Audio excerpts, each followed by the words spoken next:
따라할까? 요지일체법, 자성무소유, 여시의 법성, 즉견노사나. 다시 한번 맨 먼저 뭐라겠죠? 요지일체법, 자성무소유, 여시의 법성, 즉견노사나. 요 개송이 화엄경에 수미정상 개참품, 도리천에서 수미산정상에 한 노래가 나와 있는데 그 노래를 꿈에 들으신 거예요. 그죠?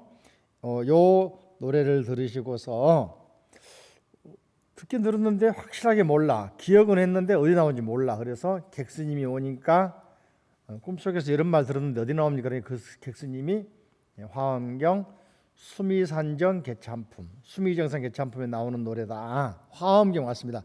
그리고 이제 알았는데 그 내용을 가만히 분석해 보니까 요지일체법, 자성무소유, 자성무소유가 핵심이거든요.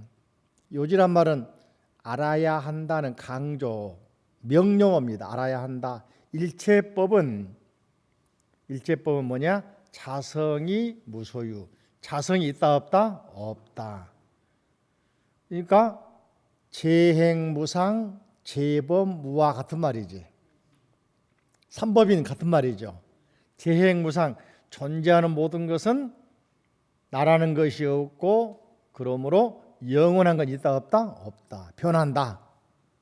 그 말이죠. 그죠? 여시의 법성, 이처럼 진리를 깨달으면 삼법인 내용, 공의 내용을 깨달으면은 즉견노사나, 즉 깨달은 즉시 부처님을, 노사나 부처님을, 비로자나 부처님을 친견하리라. 그러니까 깨달은 즉시 부처가 되니까 친견할 필요가 없죠. 세상을 스님은 이제 거기 기록에 의하면은 아직 못 깨달았던 것 같아. 그때도 이제 그 내용을 모르고 그까지만 알고 또 객스님이 주면서 맡겨놓습니다. 요 보따리 속에 금난가사가 있고 또 사리가 있는데 지금 열면 안 된다. 자양스님은 또 특징이 계율을 잘 지킨 분이야.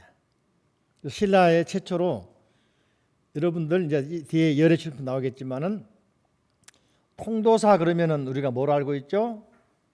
불보사찰 그죠? 해인사는 법보사찰 그죠? 성강사는 거기서 우리 불자들이 물어보면 꼭 틀린 것이 있어요. 불보사찰 통사에는 사리탑이 있습니다. 씩씩하게 이야기해. 금난가사 모셔 있습니다. 그래서 불보입니다. 48점이다니까. 100점이 안 돼. 그죠? 자, 사리탑이 거기만 있습니까? 봉정에도 있죠. 거기만 있습니까? 우리 절 정각사도 있어. 요즘에 사리가 세이프지, 그죠? 다 사리탑 모셔놨죠, 요즘에. 전국 방방하고, 그죠? 이게 사리탑 모셨다고 불보사찰입니까? 노지. ES에 노요. 노. 금난가사 모셨다고 불보입니까? 요즘에 가사불사 할 때 금난가사 많이 만들잖아요. 개울 그 수계식 할 때 3, 4, 7정 스님들 노란색 황금색 입고 올라가잖아, 그죠? 그게 이제 자양스님 때 상징하는 건데 개사다, 율사다는 상징하는 것이거든. 가사가 있다고 불보사찰 아니란 말이죠. 그럼 어디가 문제가 있을까? 잘못 알고 있는 게 문제가 있다. 자, 자장스님이 문수신앙을 통해서 오드산에서 문수신앙 영험을 얻어왔는데 아직 자성무소유가 안 됐던 것 같아. 그 기록에 보면은. 그래서 문수보살 친견을 못하고 왔다 그러거든. 내가 생각할 때는 두 번 만났어요. 꿈속에서 한 번 만났고 객스니 문수보살이요. 사리 받아오고 가사 받아왔잖아, 그죠? 근데 못 봤다고 그래. 그냥 문수보살이 생각할 때는 거창한 모습인 줄 알았는데 객스님이 어떻게 알았어? 꿈속에 나타난 할아버지 어떻게 알았어, 그죠? 그래서 다시 서한 장안으로 오셔가지고 이제 그 객스님이 부탁합니다. 이건 한국에 본국에 돌아가다 열어봐라 그랬거든. 자양스님은 율사는 율사야. 꼼생이 같아. 범생이라고 그러나? 시킨 대로 해. 나 같으면 바로 이랬을 것 같아, 그죠? 여러분 어때요? 궁금하지 않아요? 근데 그걸 가지고 가서 그냥 장안으로 오셔 안 뺏기려고 거의 간직하고 있다가, 물론 머리는 좋아서 공부 잘했으니까 당나라 태종, 당 태종이 재향 스님 못 가게 막았다는 거예요. 우리나라에 있어서 후배들을 좀 더 가르쳐주고 여기 살아라, 절 주지도 내가 시켜줄까 막 그랬단 말이에요. 근데 재향 스님은 목표가 유학이었고 문수보다 친견하고 공부해서 돌아가는 것이었던 것 같아. 예? 목표가 중국의 정착이 아니고 고생고생 공부했지만은 뭐라, 목표가 공부해서 본국에 신라에 돌아가서 아직 모르는 불자들 또는 우리 국민들에게 알려야 되겠다, 이게 목표였던 것 같아. 그러니까 중국에서 그 좋은 주지 자리도 그만두고 노 땡큐 그러고는 돌아왔단 말이죠. 올 때 꼭 가지고 온 것이 아까 사리보따리하고 금난가사 보따리 놓치지 않고. 그래서 이제 한국에 오셔가지고 선덕여왕이 유혹을 하잖아요. 왕실 출신이니까 장관도 좀 해라. 그러니까 재향 스님은 노했어요. 야, 나한테 쓰면 달려갈 건데, 나한테 시키면 달려갈 건데, 문화부 장관하라고 내가 달려가서 불교를 위해서 일할 거 아니야, 그죠? 근데 재향 스님은 노 땡큐 했던 것 같아. 응? 그러니까는 왕실에서 말이지 무력으로 무사를 보내서 모셔가려고 그랬어요. 그래도 재향 스님 하신 말씀이 뭐라냐면은, 삼일수심 천재 보요. 따라해봐. 삼일수심 천재 보요. 백년 탐물 일조 진이니라. 백년 탐물 일조 진. 삼일수심, 3일 동안 마음 닦는 것은 천년 동안 법에 천재 보요. 천재는 시를 짓자인데 횟수 연도 말하거든. 천년의 보배가 되는 거야. 하루 이틀 3일만 마음 닦아도 천년의 보배라 그거야. 백년 탐물 일조진이다. 100년 동안 욕심내서 장관, 벼슬, 대통령하고 뭐 부자 대본들 하루아침에 티끌이다, 먼지다. 박수 한번 줘, 박수. 와. 그래서 그런 생각을 가지고 단호하게 거절했기 때문에 재향 스님이 역사에 남아 있는 거 아니에요. 근데 그 스님이 처음으로 한 일이, 불교가 돌아가지고 이제 많이 전파됐는데 수계 시간 의식이 다들 소위 말하면 사찰마다 다르고 동네마다 다르고 지방마다 틀려. 이걸 통일하려고 선덕여왕의 시주를 받아가지고 통도사에 금강계단을 설치했습니다. 무슨 계단? 뭐 하는 것일까? 수계식 하는 것이야. 국가에서 통일해서 스님들을 출가, 득도, 수계식 하는 것이야. 그러니까 스님들을 뽑는 것이지, 바꿔 말하면 부처님을 뽑는 것이야. 한자로 선불장, 선출한다, 부처님 불자, 따라가 선불장. 계단을 쓴다는 것은, 내가 이제 많이 얘기하는데, 똑같은 벼가 있는데 많은 경우 벼는 어때? 도전공장 가서 쌀 만들어지잖아, 그죠? 종자가 된 것들은 어때? 다시 종자가 못자리판에 가가지고 요게 커가지고 곡식을 수확해서 종자가 되잖아요. 그처럼 수많은 사람 가운데에서 스님 되기에서 출가해가지고 수계를 하면은 불성, 업장 소멸되고 불성 인정받아서 수행하면은 일반인보다는 성불하기 쉽잖아, 그죠? 그래서 선불장, 이게 수계 받으면은 득도 그러는 거예요. 그리고 이제 오대산 또 하나 유명하신 분은 왕 오천축 국전을 쓰신 해초 스님, 그분이 신라 스님인데 그분은 통일신라 이후입니다. 그런데 중국으로 유학 가셨는데 유학 가시고 공부하다 보니까 새로운 학문을 더 알고 싶은 거예요. 그래서 인도에 유학 가시면서 일기장을 다 썼어요. 일기장을, 기행문을 썼어요. 이게 남아있는 게 왕 오천축. 오천축은 동쪽의 천축 인도, 동인도, 서, 남북, 중앙, 당시 나라가 많은데 5개 인도에 대한 기행문을 쓰신 거잖아요. 근데 그 책이 기록만 있고 내용을 모를 뻔했는데 일부 내용이 최근에 몇십 년 안 됩니다. 중국의 도낭서굴 있죠. 발견이 됐어. 그래서 2, 3년 전에 우리나라에도 한번 와가지고 박물관에 전시한 일이 있어요. 빌려왔어. 전시한 일이 있어요. 왜? 너무 중요하니까. 근데 그분이 신라에 돌아오지 못하고 오대산에 옛날 이름은 건원보리사. 지금에 가보니까 이름 바뀌어가 지금은 금각사. 그 절에서 밀교 수행하시면서 자기 스승이 계셨거든요. 금강지라는 분이 계셨거든. 그분 아래에서 밀교 수행 공부하다가 돌아가셨다는 기록이 있죠. 그러니까 오대산은 우리나라 많은 스님과 연관은 많이 없는데 자장률사 또 해초 스님하고는 연관이 있는 우리 선배들하고는. 그런데 화엄경 80권 화엄경이 번역되면서 청량과 진관 스님이 우리 같으면 통일신라 때 739년 태어나서 738년 태어나시고 839년 돌아가셨으니까 통일신라 초반 중반입니다. 그죠? 의상스님보다는 100년쯤 후에 그분이 쓰신 80권 화엄경을 해설한 화엄경소 60권, 수소연이초 90권, 합하면은 150권, 그죠? 그걸 쓰셨는데 그 화엄경 해설서가 우리나라에 지금 대유행했던 거예요. 고려시대, 조선시대. 그래서 우리나라 화엄 대가들, 대강사 스님들은 진관국사의 화엄경 소초를 이해하시고 강의하신 분들을 뭐라 했냐면 대강백 그랬어요. 그런 것이 오대산과 연관이 있다. 바로 청량국사 진관 스님이 40대 중반에 자기가 왕사, 국사로 추앙받아서 활동하고 있다가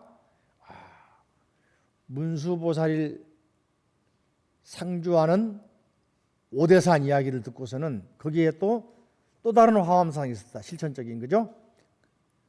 영변, 해탈, 이통에 이루어지는 그런 화엄상에 있다는 말을 듣고서는 다시 모든 직책을 내려놓고 말리기를 떠납니다. 여러분들 기존의 직책 벗어놓고 내려가기 쉬운 것 같아요? 40대 중반에 다시 공부하러 대학 간다 쉬운 것 같아요? 유학한다 쉬운 것 같아요? 기득권 내리기 어렵죠, 그죠? 진관 스님이 그런 분이라니까. 그래서 가셔가지고 약 15년간 또 공부하시면서 화엄 강의도 하시고 남긴 책이 따라할까 화엄경소 이게 60권, 그죠? 수소연이초 그 소의 내용에 따라서 다시 강설한 연이초 강의한 거 90권 합하니까 150권. 그게 있어서 감사하게도 화엄경 그 속에 담겨있는 화엄 사상을 우리가 알게 된 거예요. 그게 기가 막힌 내용이란 말이지, 그죠? 오대산을 지나서 자 교재 249쪽으로 옵니다. 따라할까요? 불부사의 법품 249쪽 불부사의 법품 열의 십신상해품 열의 수호강명 공덕품 불부사의법 법자 동그라미 하시고 이 품은 부처님의 법 진리를 중심으로 한 내용이겠구나, 그죠? 열의 십신상해품은 십신 부처님의 신체적인 특징을 설명한 내용이겠구나. 십신 이거 이제 확장하면은 32상 80종호 많이 들었죠? 32상 80종호 십신 부처님의 신체적인 특징을 말하는 부분이구나. 또 열의 수호 광명 공덕품 열의 수호 수는 따른단 말이고 호는 32상 80종호를 호 그래. 잘생긴 모습 부처님만 가지고 있는 신체의 특징 호에 따라서 잘생긴 모습에 따라서 뭐가 나와? 광명이 나오구나. 광명의 공덕. 부처님이 불상 보면 뒤에 광배가 있죠. 빛이 광배가 있는 게 아니라 미간 백호도 있고 이빨에서 광명이 나오기도 하고 가슴에서 또는 명치에서 배꼽에서 단전에서 무릎에서 발가락 발톱에서 나오는 발바닥으로 나온단 말이에요. 전신의 광명이 나오는데 그 광명이 가지고 있는 공덕 그냥 빛이 나온 게 아니라 이 빛은 어떤 빛이다? 중생들을 일깨워주고 참여시켜주고 업장 소멸시켜주고 복을 주는 광명이다. 지옥 중생까지도 구제하는 광명이다. 이해되십니까? 그냥 빛이 아니다. 그죠? 이 세 가지 특징을 말합니다. 첫 번째는 법의 특징, 법에 대해서. 십신상의 품은 뭡니까? 신체적인 특징, 공덕에 대해서. 그다음에 수호 광명 공덕품은 광명의 공덕에 대해서. 자, 그래서 먼저 249쪽, 그죠? 부처님의 법을 생각한다. 불부사의 법, 불가사의한 부처님의 법에 대해서, 그죠? 가운데 보시면은 화엄경에서는 부처님을 생각함에 있어 세 가지 방식으로 제시하고 있다. 첫째는 부처님 법을 생각하는 것, 부처님의 몸을 생각하는 것, 부처님의 공덕을 생각하는 것이다. 무작정 생각하는 게 아니라 부처님 법, 그리고 신체, 몸, 그리고 광명, 공덕이다. 그죠? 그래서 부처님께서는 뭐라고 합니까? 법을 보는 자 나를 본다. 법을 깨달은 자 나를 만나는 것이다. 나와 하나다. 그죠? 넘겨보십니다. 250쪽 봅니다. 맨 위에 이 불부사의 법품은 부처님의 법의 특징에 대해서 이야기하고 있다. 여기서는 청렬화 보살이 수행하여 생기는 부처님의 과덕의 불가사함을, 부처님의 과덕, 부처님이 되면은 어떤 공덕이 있습니까? 저 이런 질문 받습니다. 무슨 질문이냐면 부처님 되면은 뭐가 달라집니까? 그러거든. 그 저는 이렇게 말합니다. 답을 합니다. 나한테 물어본다면은 부처님 먼저 돼보세요. 돼보지도 않고, 쉽게 말하면 고시 학교 가면 뭐가 됩니까? 이제 많이 결과가 나와 있지만은, 근데 고시 학교 간다고 다 그냥 판금 사는 건 아니잖아요. 그래 안 그래요? 자기가 좋아하는 대로 자기 성적에 따라서 가기도 하지만 또 성적이 좋아도 쉽게 말하면 사법고시 합격을 해도 1등급 나온 사람들이 보통 이제 우선권으로 판검사 지원하면 될 수 있거든. 근데 변호사 먼저 된 사람이 있어요. 유명한 법무법인에서 스카우트 해갑니다. 연봉 얼마 주고. 그죠? 지금은 로스쿨 많이 하잖아요. 그죠? 마찬가지로 성적이 좋은 사람 우선으로 판검사 연수에서 뽑아가는데 가장 좋은 상위 그룹은 판검사 안 해요. 변호사 먼저 가요. 왜 그럴까? 똑똑하니까 법무법인 사무실에 막 스카우트 가버리는 거야. 소위 말하면은 연봉을 일반 변호사들은 뭐 100만 원 월급 받고 간다고 그러는데 그 사람들은 연봉이 처음부터 막 1억, 2억 된단 말이지. 거기서 커가지고 다시 판검사로 갈 수도 있고 그래. 법원에 있다가 요즘에는 그죠? 변호사 하다가. 그렇기 때문에 부처님 되면은 무슨 공덕이 있습니까? 여기 나옵니다. 세 가지 기본적으로 법의 특징, 신체, 광명의 특징. 그러니까 부처님 되기도 전에 부처님 되면 뭐 합니까? 묻지 말고 먼저 돼보라. 화엄경에는 그 세 가지 이야기가 나와 있다. 이해되십니까? 자, 그러면서 이 품은 집회에 모인 보살들이 모든 부처님의 국토, 청정한 서원, 종성. 종성은 태생이 어디냐 그런 말이거든. 무슨 족이냐? 한족이냐? 한민족이냐? 그죠? 아리안족이냐? 그죠? 또 세상에 나오신 법신, 음성, 지혜, 신통력의 자제, 걸림없는 머무름이란 10가지가 모두 불가사의하다. 따라해 볼까요? 부처님의 국토. 태어나면 부처님 되면 국토가 틀려진다. 내가 생각할 때는 그럽니다.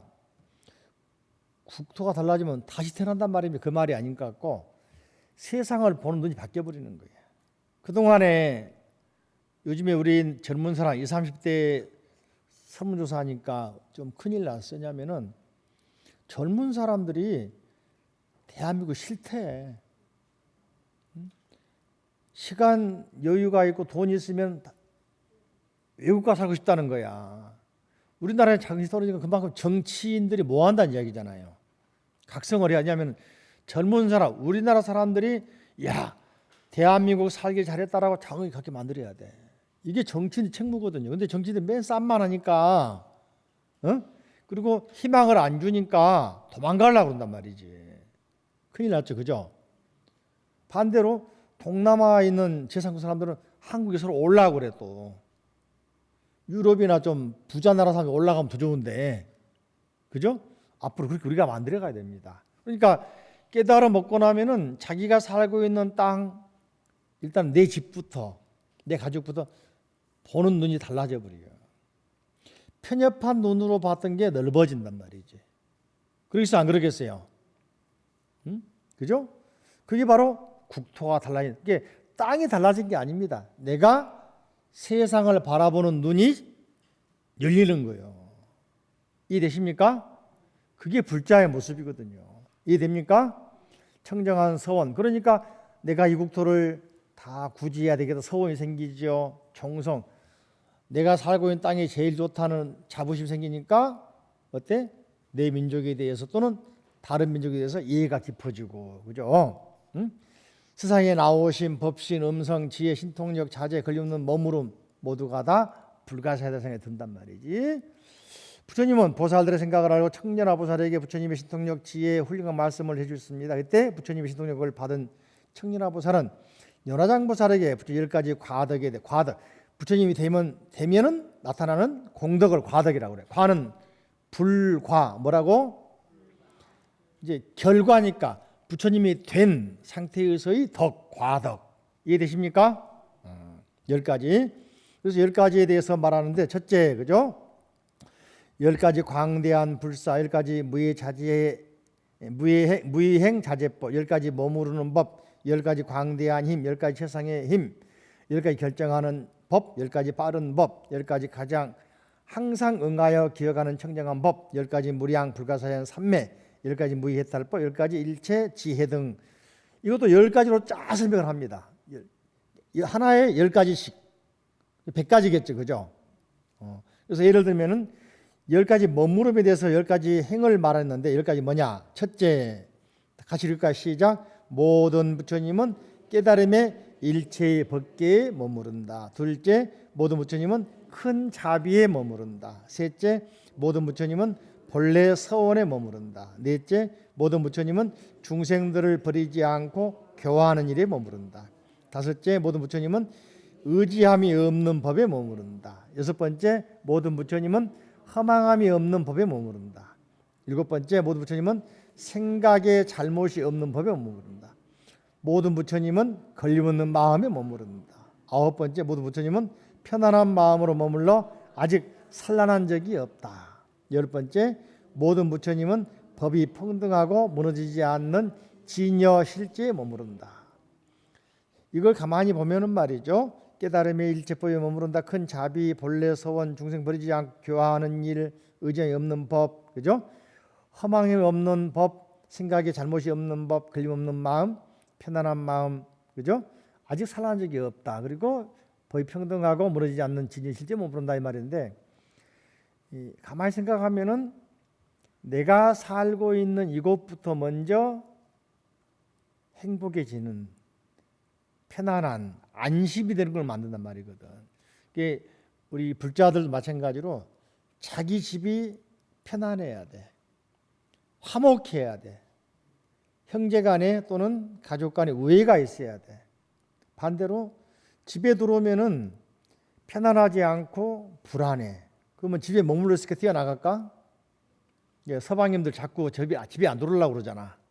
아이들 집에 안 들어오려고 그러죠.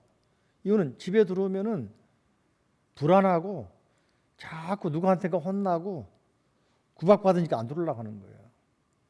이해되십니까? 이해가 안 돼요? 부부싸움 많이 하면 아이들이 자꾸 밖으로 나돌잖아. 그럴까 안 그럴까?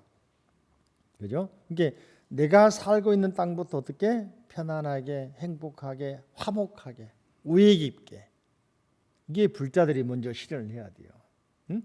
그러면 옆에 있는 사람은 절에 가자 말 안 해도 따라온단 말이죠. 아, 우리 어머니가, 우리 아버지가, 우리 할아버지, 할머니가 절에 가시니까 집안이 참 다복하고 화목하고 편안하다. 그죠? 말이 필요 없잖아요. 응? 이게 불자가 부처님이 되면은, 즉 마음 한번 바꾸면은 할 수 있는 일들이거든. 그래야 많이 모이죠, 그죠? 근데 가면 불편하면 안 가버리잖아요. 모임도 그렇죠. 내가 속한 단체가 내가 있음으로써 사람들이 너 보러 왔다 그러고 말하면 기분 좋잖아. 근데 누구 때문에 안 가? 그러면 기분 좋아 안 좋아? 이게 모든 게 그렇거든. 아셨죠? 그렇게 만드는 것이 부처님이 된 법의 공덕이란 말이지. 이 부처님이 되면 벌써 모든 사람을 포용하는 마음이 생기니까 저절로 모여들어. 말이 필요 없어. 주지 않아도 행복해. 받지 않아도 편안해. 기분 좋아. 그죠? 응? 그게 바로 부처님이 된 법의 공덕이란 말이죠. 여러분도 이제 집에서 가장이고 또는 안방 마님이시니까 집에 들어오면은 모든 가족이 내가 있음으로 해서 아버지 계시네. 안심이 되네요. 할아버지 계시네요. 안심이 되네요. 이렇게 말이 나와야 돼. 알겠죠? 근데 요즘 아이들이 민감해가지고 돈은 쓰고 싶은데 아버지 없으면 좋겠다 그러는 거야. 아버지가 구박만 하니까 말도 안 걸어주니까. 요즘에 이제 어떤 설문지 결과를 보니까 아이들이 부모하고 대화가 많은 아이들이 공부도 잘한다는 거예요.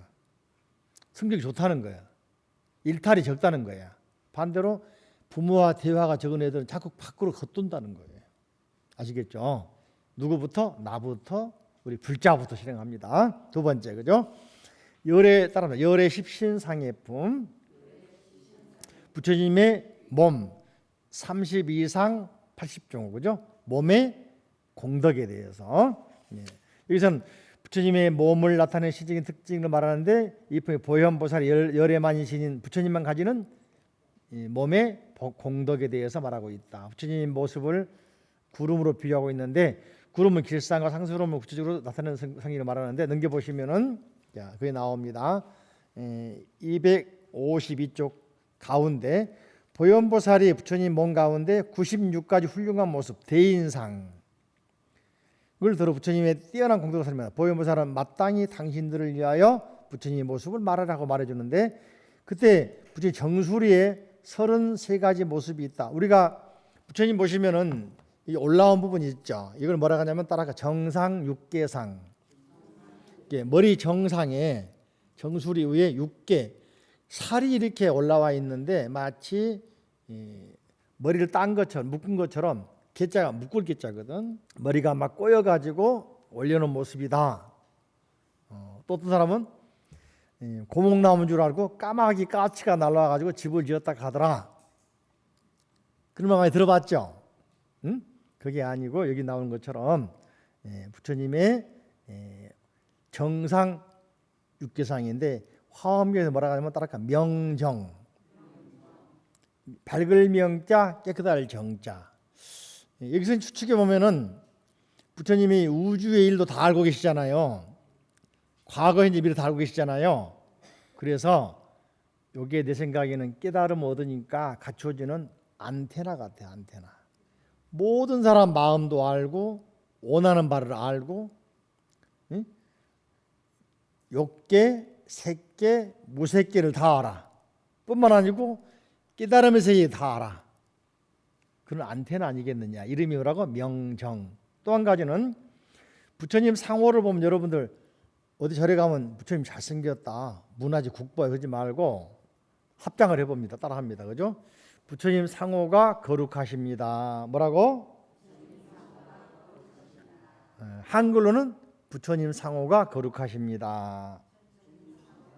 한자로는 부처님 상호가 원만하십니다.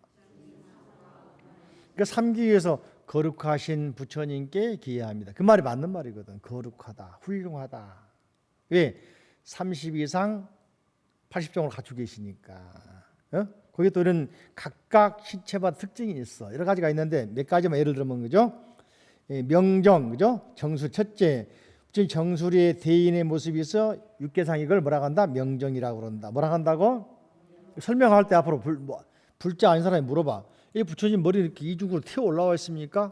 이건 정상 육계상. 머리 위에 살이 이렇게 한 번 더 올라온 모습, 그죠? 올라온 모습, 이걸 육계라고 그런다. 육계. 응? 육계 그러면 또 한자로 잘못하면 육계장입니까? 그게 아니고 살이 이렇게 머리를 딴 것처럼 올라온 부분이 쪽돌이처럼, 응? 그죠? 화엄경의 이름을 뭐라고 한다? 화엄경에서는 명정이라고 했다. 깨끗하고 밝다, 맑고 밝다, 그죠? 밝고 맑다. 그래서 모든 세계의 우주의 사실까지도 다 아는 안테나 역할을 하는 것 같다. 한다 그러지 말고 하는 것 같다. 그죠? 그러니까 중생의 마음을 다 아시고 우리가 염불 하면 다 들어주시고 복을 주시는 것 아니겠느냐. 그렇죠? 둘째, 그 모습이 32가지 보배로 장엄하고 있다. 이게 거의 그냥이 아니고 보배, 금은, 유리, 만호, 자거 32가지 그죠? 보배로 장엄되고 있다. 셋째, 빛의 작용은 한량이 없는 대광명의 그물을 놓는다고 설한다. 그러니까 명정이란 말이 안테나란 말이 여기서 빛이 나. 그래서 온 세계 그물망처럼 쫙 퍼져 있어. 그죠? 안테나처럼. 그래가지고 온 세계에 광명을 갖다가 다 비춰준다. 응? 넷째, 빛의 효과로서 일체 세계를 두루 비춘다. 그죠? 이와 같은 방식으로 부처님의 정수리에 32가지 모습이 있고 또 눈썹 모양, 눈 모양, 코 모양, 혀 모양. 혀 모양 가운데 부처님은 이제 광장설 그러거든. 광장설 따라해봐. 광장설. 혓바닥이 넓고 길다는 거야. 우리는 혀를 올리면 코 달아요, 안 달아? 안 달아요? 다른 사람도 있어. 근데 혀가 짧은 사람이 말 잘합니까? 긴 사람이 말 잘합니까? 부처님은 혀가 길다. 광장, 넓고 길다. 그래서 부처님이 이렇게 혓바닥 따르면 이마를 덮었다가 이렇게 안 봐서 모르겠지만은, 다시 말하면 말소리가 분명하고 크고 멀리 울린다. 그래서 광장설 그런 거예요. 이게 경전에 광장설 아미타경 나오거든. 광장설이라고. 혓바닥의 모양이 넓고 길고 그래서 부처님 말씀이 발음이 또렷하고 멀리 들린다는 말씀이구나. 안더스탠? 처음 들어봤어요 그런 말? 광장설이 그런 말이라니까.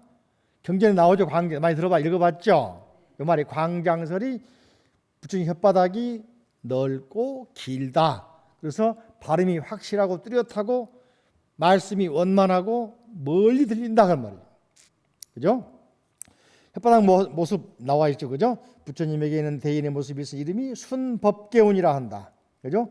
혀 끝의 모양 묘한 모양은 금빛의 깨끗한 보배로 되어 있고 한량없는 금빛 광명을 내어 모든 부처님 바다를 두루 비추며 큰 사자우로 묘한 음성을 떨쳐서 일체 세계에 두루 돌아가게 하므로 일체 중생 가운데 듣지 못한 사람이 없다. 그 가운데 또 뿐만 아니고 이런 방식으로 말이죠. 아까 말씀드린 눈썹 모양, 눈 모양, 코 모양, 전체 신체 모양을 쫙 설명하고 있는 것이 바로 열의 십신상해품이다. 수호광명 공덕품은 그죠? 무슨 품이냐 그죠? 따라하면 열의 수호광명 공덕품 뭡니까? 크게 시작. 여기는 이제 부처님이 직접 설하신 품입니다. 아승지품과 함께 화엄경 39품과 두 개 품이 있다고 그랬죠? 수호 광명 공덕품. 여기는 이제 부처님 말씀하신 것인데 보수보살의 부처님께서 직접 설한 말씀인데 보수보살이 물었습니다. 열에 갖춰져 있는 잘생긴 모습이 뭡니까? 그리고 그 모습의 공덕은 뭡니까? 32상 80종호에 대해서 그죠? 어떤 광명이 있고 공덕이 있습니까? 물어본 주님께 말씀하시기를 부처님에게는 원만왕이라는 잘생긴 모습이 있다. 뭐라고? 원만왕. 원만하십니다. 그 말이죠. 그죠? 코는 코대로, 눈은 눈대로, 귀는 귀대로, 그죠? 피부하며 손바닥, 발가락, 무릎, 발바닥 같은 경우도 말이죠. 우리는 발금이 있잖아, 그죠? 부처님은 법륜상이 있다고. 한번 내가 그 장학 퀴즈, 그 고등학생들 하는 장학 퀴즈 있죠. 작년인가 한번 우연히 그걸 봤어요. 어디 불교 고등학교에서 하는 것 같더라고 장학 퀴즈를. 그 일요일 날 하나요, 그거? 토요일 날 하나? 근데 거기 뭐 장원하면 뭐 여러 가지 뭡니까 골든벨 울려란가? 거기서 나온 퀴즈가 내용이 기가 막혀. 부처님 발바닥은 부처님 발바닥에 수레바퀴가 있다 없다 이렇게 나오는 거야 퀴즈에. 법륜상 말하거든. 있다잖아, 그죠? 그래서 해설하는 사람이 뭐라 하냐면 부처님 날 때부터 바퀴 타고 다닌 분이라고. 수레바퀴, 법륜상이니까. 그래서 그런지 몰라 인도 성지를 가면은 부처님 성지 팔뚝성지 보면 얼마나 거리가 멀어. 인도 거의 종단하잖아, 그죠? 엄청 먼 거리잖아요. 평생 걸어서 다니면서 부처님은 가마 타고 안 다녔어요? 말 타고 안 다녔어요? 그 거리를 걸어 다니시면서 교화했잖아요. 80 돌아가실 때까지 노고 있고 마지막까지 걸어가서 포교하잖아요. 그래서 발바닥에 법륜이 있는 이유가 있다. 우리말로 하면은 역마살이 끼었다. 팔자에 부처님은 평생 돌아다니는 팔자다. 발바닥 상 보니까. 그래서 실제로 보리스나 마을에 가면은 부처님 족적상이 있는데 법륜막 걸어져 있어요. 보신 분 계시죠? 그죠? 자, 그래서 열애에게는 원만하라는 모습, 잘생긴 모습이 있고 그 가운데 치성이라고 하는 큰 광명. 치성, 오늘 칠석, 치성광 그랬죠. 치성광 열애불, 치성. 이란 말은 광명이 굉장히 밝게 비춘단 말이에요. 치성이라 치성하단 말이거든. 성하다, 왕성하다 그런 말입니다. 700만 아승지 광명으로 권석을 삼았느니라. 내가 도솔천 대원궁 보살로 있을 적에 도솔궁 중에서 큰 광명을 놓았으니 이름이 빛나는 단기왕이었으며 티끌수 세계의 지옥 중생들이 광명을 받으면 모두 고통이 사라지고 10가지 청정을 얻는다. 고통이 사라지자 기뻐하면서 목숨을 마치고도 도솔천에 태어났다. 그리고 열애의 발바닥에 두루 비추는 왕이라는 광명을 놓으니 아비지옥 중생들이 그 광명을 받고 천상에 태어났다. 그때 하늘북에서 소리를 내어 이 천자들이 하늘에 사는 사람들을 천상 사람들 천자들 왕들 그죠? 이구삼매 때에서 벗어난 더러 불생불멸 불구부정 불구란 말이 때가 없다 그 말이잖아 그죠? 이구삼매가 바로 때가 없는 번뇌가 없는 삼매에 들어가서 다시 광명을 바라니 광명이 중중무진하게 광명이 발했다. 그러니까 인드라망처럼 온 우주에 광명이 뻗어갔다 펼쳐졌다 그죠? 이들에게 미미한 복을 말하니 천자들이 왕들이 그 법문을 듣고 기뻐하면서 비로자나 부처님에게 공양하였다. 이게 천상의 왕들이 얼마나 감사했으면 부처님께 공양하겠습니까? 그죠? 이 품에 성적 차별이 없다. 이것은 이제 특징이 화엄경에서는 여성 차별이 없이 누구나 성불을 강조합니다.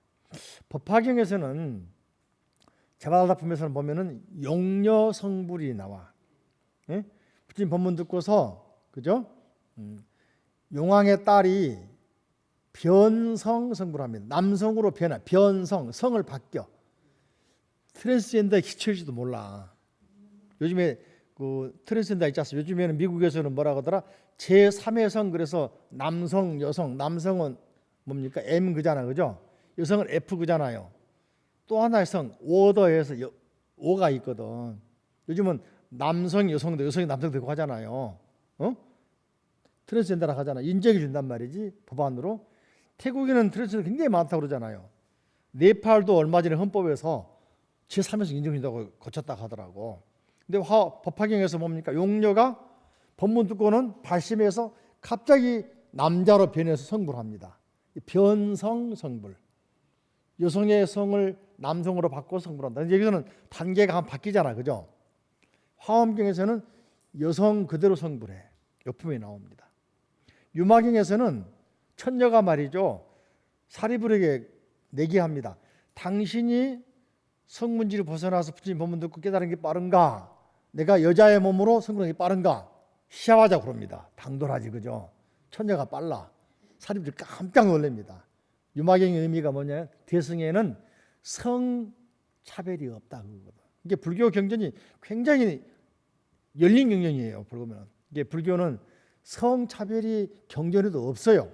근데 법화경 단계에서는 여성이 한번 남성으로 변해서 성불하는 그렇게 조금은 차별이 인정했던 것 같은데 화엄경 단계나 유마경 단계에서는 차별이 없어져 버려요. 그죠? 여성 만세야. 이게 지금보다 앞서 있죠. 그죠? 그런 의미에서 우리 불교 경전은 개방적이고 차별이 없는데 우리나라에서는 이상하게도 보살님들을 좀 스님들이나들이 차별하는 경향이 있는데 그것은 유생들 유교 문화 덕분에 하나 잔재단 말이에요. 유교에서는 사농공상, 선비, 농민, 공장하는 사람, 장사치를 제일 하천미로 봤거든. 그러면서 여자들은 뭐냐면 칠거지약 그랬잖아. 그죠? 또 여자들은 기본적으로 뭡니까? 태어나면은 부모에게 효도해야 된다. 시집 가면은 지아비를 섬겨야 된다. 나이가 들면은 아들을 따라가야 된다. 그죠? 삼부지자그잖아. 그죠? 그런 식으로 만드는 게 유교의 영향이지 불교는 아니란 말이죠. 자, 다음 시간에 나가겠습니다. 합장하시고. 자, 부처님 감사합니다.